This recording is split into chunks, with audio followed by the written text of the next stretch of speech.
Hi, this is Lucia with The Art of Love. I'm a dating and relationship expert specializing in helping you get your ex back. Today, I want to talk about when should you break no contact.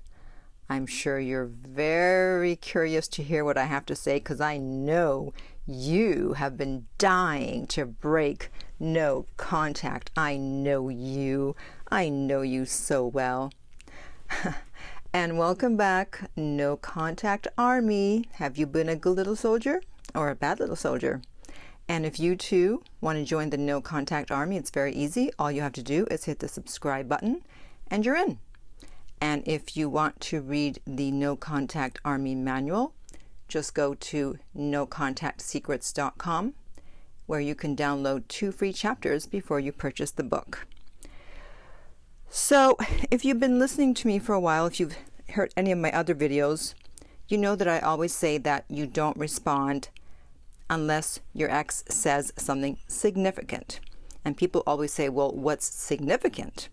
Well, I don't know because I don't know what your ex is going to say. There's a million things they could say, so I can't really make a video on what's significant. But I'm going to give you 2 things you need to look out for. The 2 E's, effort and escalation. When you have both those things, you can break no contact. Now, the first time you hear from your ex when you're in no contact, you should never respond, no matter what they say. And they also are most likely not going to say anything significant. They're not going to say, oh my God, I'm so sorry, I miss you so much, please take me back. I really doubt that's what they're going to say as a first message. But even so, let's say that they did say that, it doesn't matter because though they put in the effort to say that, they didn't put in escalation yet, right? You have to have both those things, effort and escalation. If you're confused, don't worry, I'm going to explain this very clearly. So I'll read some brief comments here of people who did not do the right thing when they responded to their ex. All right, so this one says, I actually made the mistake of taking him back 6 days after the breakup. Way too soon, and I bet you she didn't ask the 6 questions. Just yesterday we broke up again. Why did I? The message was significant, as Lucia said. Well, she didn't put the message, so I don't know what the message was. I tried convincing him that it was too soon. You don't have to convince him that it's too soon. You need to convince yourself and do what's right instead of trying to convince him that it's too soon. But given that I'm too nice a person, that's why nice people finish last, I gave in and here we are again. Exactly. So there was probably no effort and no escalation, especially if it was only 6 days after the breakup. So there you go again. And then you get your heart broken all over again. The next comment says, the ex finds and texts me after months on an app. Okay, so there's effort. He had to find her because I guess she had blocked him. Okay, he said, how are you, etc. I responded, good, and then no response. So no escalation. Next comment. After 7-9 days of no contact, my ex texted me and said, good morning. How much money do I owe you? Do I respond or ignore her? If your ex owes you money, always respond. Always respond. Unless it's such a small amount of money that you don't care. You know, if they owe you $20, it's like, who cares? Whatever. Or if it's small amount to you. If it's 100, hey, for some people 100 is a lot and they want their money back. For you, 100 might be nothing. It's like, who cares, you know? Or 10,000. You want 10,000? Nah, I don't need it. Just kidding. Okay. He called after 10 days of no contact. I called back about 3 hours later. Casual conversation. I ended it first. He said, stay in touch. Now 3 weeks of nothing, confused. Okay, so I don't know if he said to call him back or if he left a significant message, but the mistake was that you called him back. I mean, he did put in an effort to call, but again, it was too soon, only 10 days after no contact.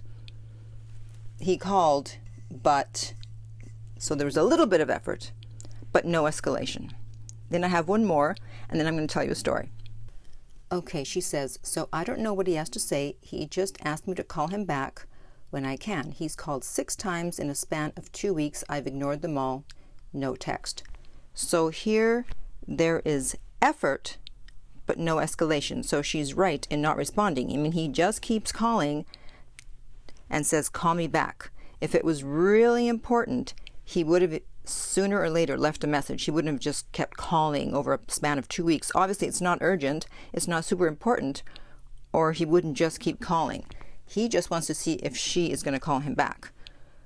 So again, all these examples I gave you, they either had effort or they had escalation, but they didn't have both. So I'm going to tell you a story that I think will help you to understand. And if you've heard my video that I did about why you can't manifest a text, where I mentioned the celebrity that I manifested a text from, a celebrity that I was in touch with, I think that in telling the story with him, it'll help you to understand what I'm talking about. So when I first met him, he hit me up on Instagram. I didn't know who he was at first, but I did see the blue check mark, so I was interested. I was like, who's this? So I checked him out. I was like, wow, he's cute. So I responded, a little bit of chatting, and then he said, I'm in town for a few days. Do you want to get together? I said, sure.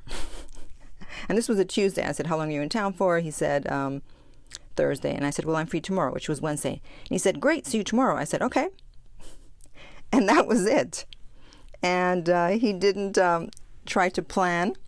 And of course, I wasn't going to do it because, hey, he contacted me. He asked me out. It's his job. I wasn't going to do his job. Ladies, I hope you're listening. Don't do the man's job. And so obviously we didn't get together. And I thought, well, that was weird. I don't know what that was all about, but okay, whatever. I thought I would never hear from him again. However, after he went out of town, left town, and the day after the Friday, I heard from him again. And he wanted to know if I had a Snapchat. And I said, yes, I do. And he said, can I have it? I don't know if that's the tone that he wrote the text with. I'm sure it's not, but that's just my interpretation. And so now I had to make an executive decision, because I know most of y'all, if you got hit up by a celebrity that you were attracted to and they asked for your Snapchat, you'd be like, Snapchat? Why, yes, here it is. Please snap away. Snap morning, day, and night. Snap, snap, snap, snap anytime. Please snap me. However, I'm not you, and you're not me. And I didn't think it was cool that he just asked me out, asked to get together, and then disappeared. Now, it's not a big deal. It's not like I got ready and I sat around waiting all day, waiting to hear from him. But it's about manners and class and respect. It's like, why do you ask me out and then just disappear? And I know people are doing it these days. It doesn't make it right. He could have said, oh, listen, something came up. I'm not going to be able to meet, blah, blah, blah, whatever.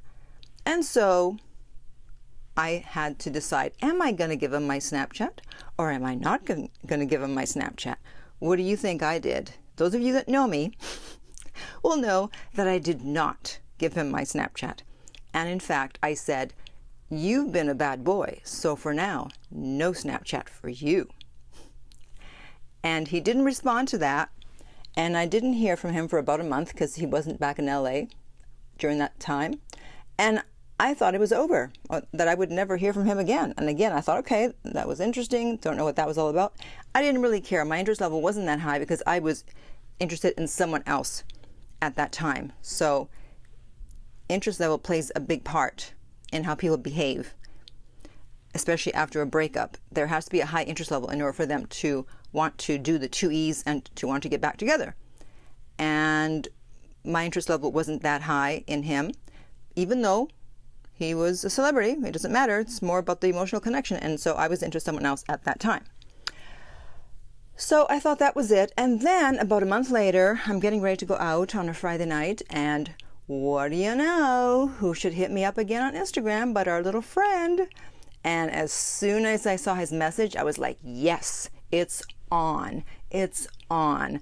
I knew he was interested. See, so we have escalation. This was the third time he was hitting me up. He said, hey, we just got back, we just got in town. I want to meet you this time.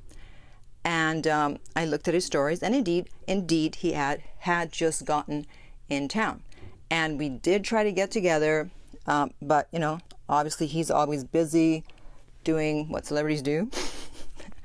They keep him busy morning, noon, and night. So it was difficult. And I was able to know this because he pretty much posts everything he does on his stories. So I knew he was always doing something. So we chatted a bit, and we weren't able to get together at that time. Then another month went by. He wasn't in town. And that was when I did the text manifestation from him that I talked about in that video, where I decided to try to manifest a text from him even though he wasn't in Los Angeles. And it happened. And then about another month later, see, everything takes place a month in month segments. Back in town, again trying to get together. His schedule, I was busy working till 11 p.m., 12 midnight. I wasn't going to go meet him at 12 midnight. We didn't get together that time. A month later, it was his birthday, so I wished him a happy birthday, and then I sent him a sexy but classy photo. No, it wasn't a nude, and it wasn't a topless or a bottomless. It was just sexy but classy. So now his interest level went up. He's like, woo, I want to meet you as soon as possible. And I said, when are you going to be in LA? He goes, I don't know, but I hope soon. And then about 3 weeks later, not a month this time, 3 weeks, the night before he was coming to LA, he texted me and said, I'm going to be in Los Angeles tomorrow. So we have effort. He keeps contacting me every time he was in town. And escalation now, instead of contacting me the night that he arrived, he contacted me the day before to let me know so I could clear my schedule. So again, he arrives in town. We're trying to get together. He's busier than me, obviously. And we're trying, again, to figure out when it's going to happen. And then he escalated. He said some magic words. And I was like, yes, now is the time. And just out of nowhere, he said, oh my God, babe, I really want to meet you. And then some other logistics. And he had never called me babe before.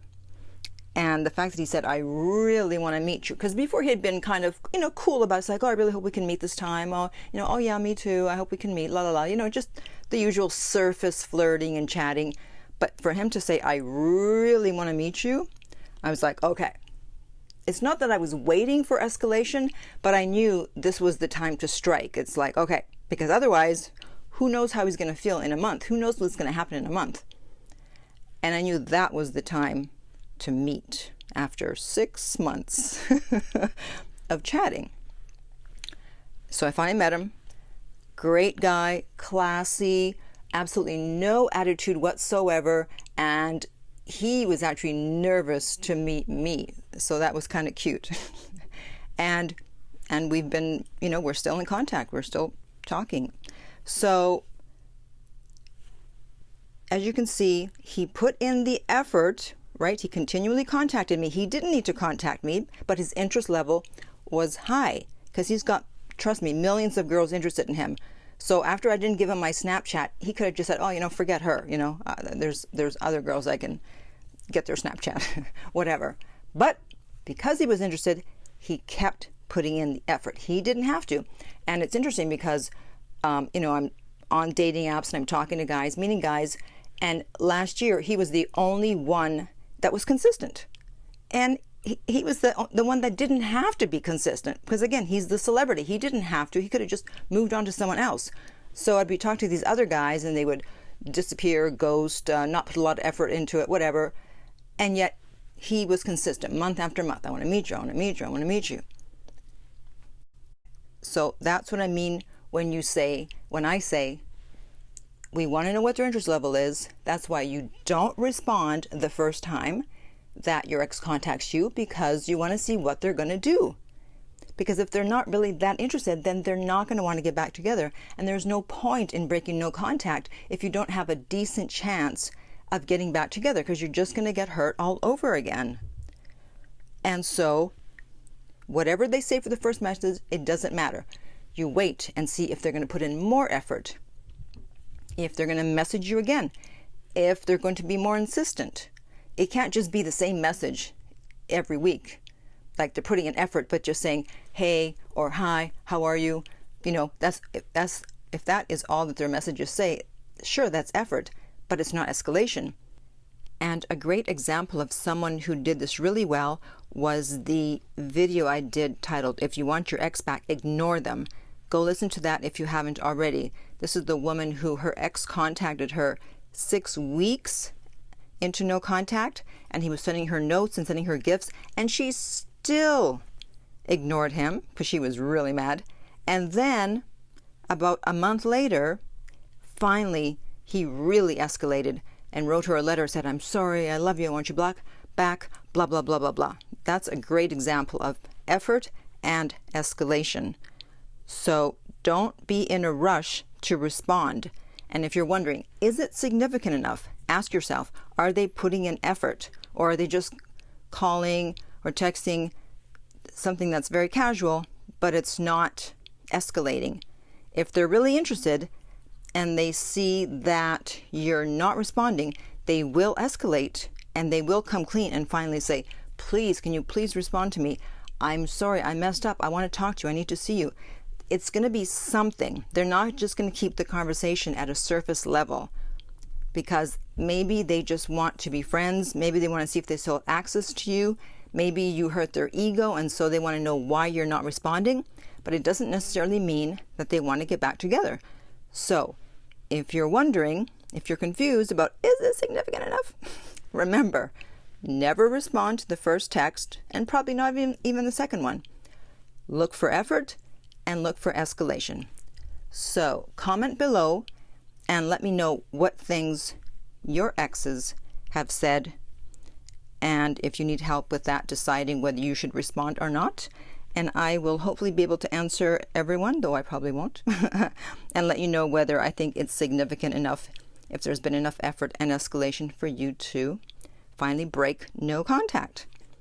And if you want my help personally to get your ex back with private coaching, you can contact me at theartoflove.net. The direct link is below. If you're listening on YouTube, remember to like, subscribe, and share. If you're listening on iTunes, I would appreciate if you would rate and review the podcast. And finally, remember that love inspires, empowers, uplifts, and enlightens.